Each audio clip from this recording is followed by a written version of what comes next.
Hey everyone, this is Dylan, and today I'm going to be reviewing WandaVision Episode 6, All New Halloween Spooktacular. This episode was released on February 12th, 2021, and it stars Elizabeth Olsen as Wanda Maximoff and Paul Bettany as Vision. So let's get right into this episode. So this is based off of a 90s sitcom.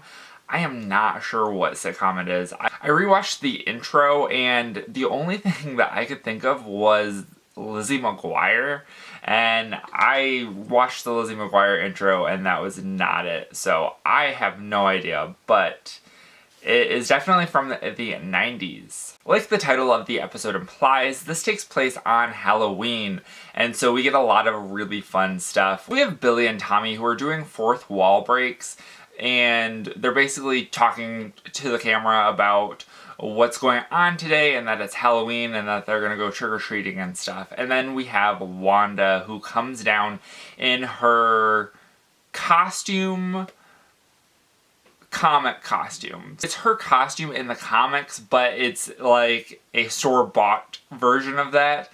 So that was really fun. And then we also had Vision come down in his store-bought costume, which, I don't know, it just kind of reminded me of like a gym teacher almost. But Wanda's talking to Vision about going and trick-or-treating with the twins, but then he's like, no, I'm not going to. I'm going to go on a neighborhood watch to like check out the neighborhood, make sure that nothing bad is happening.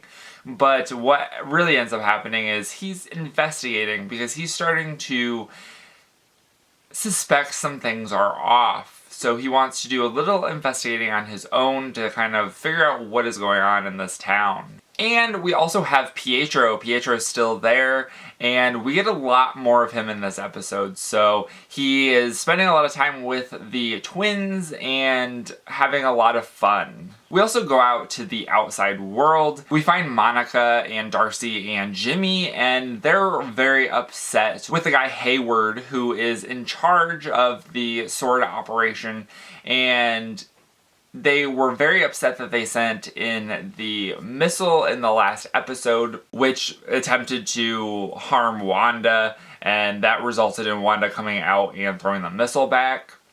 And since they had dissenting opinions about that, Hayward basically fires Monica, Darcy, and Jimmy. And so they kind of go a little rogue. And so Darcy kind of like hacks into the sword system and finds out that Hayward has been tracking Vision, because Vision was originally at the sword headquarters and was basically taken from Sword by Wanda, and they want to get Vision back. There's also a lot of people that come up on this little radar thing that are in Westview, but they're not moving, which is very strange. And so we see Vision, and he kind of goes onto the outskirts of the town, and the further he gets away from where Wanda is, the more things are starting to seem off. He first sees a woman who is hanging up Halloween decorations, but she just keeps doing the same movement over and over again, and then there is a single tear that falls. And the further he gets out, the people just aren't moving at all.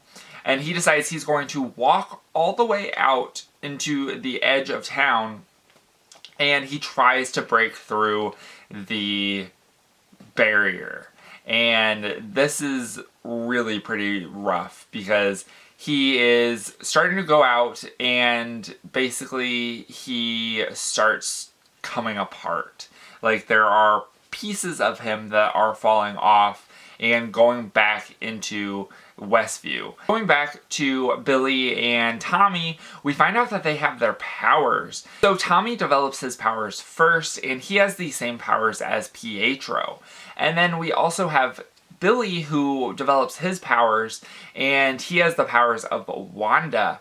And Billy senses that something is off with Vision. Wanda like freezes everything, and her eyes go red, and there's red energy all around her, and we find out that she can expand the hex. So she expands the perimeter of the hex, and it's in a way to bring Vision back into the hex. And so it takes Vision, it takes the entire Sword headquarters, which turns into a circus, and like a circus tent, and all the people become circus performers.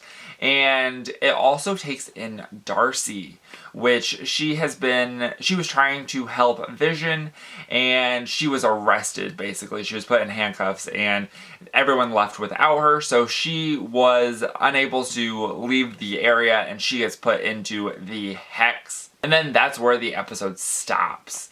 So this episode was very good. It's probably my favorite episode that we've had so far. Let's talk about what I like and don't like, and then also add a couple theories into the mix. So even though I don't know what the sitcom was that this episode was based off of, I loved the intro. The intro was so familiar, so it's something that I've seen before, I'm pretty sure. I just don't know exactly what it is, but I really liked it. It was so fun. I also really liked Evan Peters. He is just having so much fun in this role. It's such a great performance, and it's very interesting with him. Wanda is asking him a lot of questions, and we don't get any answers from Pietro. I'm under the impression that Pietro is probably not actually Pietro, and I don't know if it is Mephisto. That's the rumor that's around, that Evan Peters is playing Mephisto, but there is some like weird things. I looked up the power set of Mephisto, and it's basically manipulation of magic, and he has the power set of Pietro. He has the super speed, so I'm not sure.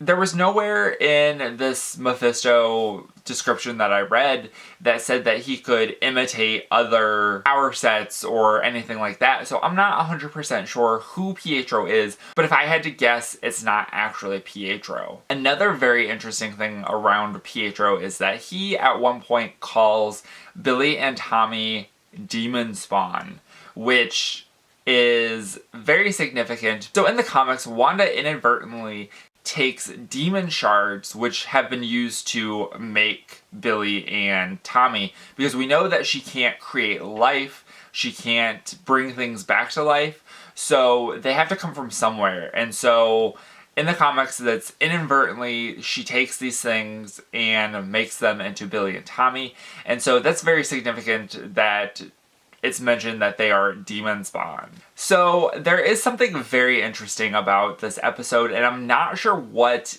it necessarily means, because this is supposed to be taking place in the 90s. I don't know if maybe they're doing 90s, early 2000s, because at one point we're in the town square and there is a movie theater in the background. And the marquee on the movie theater says The Incredibles and The Parent Trap. Now, these two movies, one of them came out in the 90s, but one of them did not. Parent Trap came out in 1998, and The Incredibles came out in 2004. So I thought that that was quite an interesting development. I don't know what that necessarily means, but I thought it was interesting because they did not come out the same year, but they are both Disney properties, so I think that makes sense. But I think Disney could have added something that came out in the 90s instead of The Incredibles, so I almost wonder, maybe that's a reference to the family and how they all have powers, but I'm not 100% sure. There's also some interesting developments with Agnes. And so when Vision is walking out to the edge of the perimeter of the hex, he encounters Agnes, and she's in her car at a stop sign.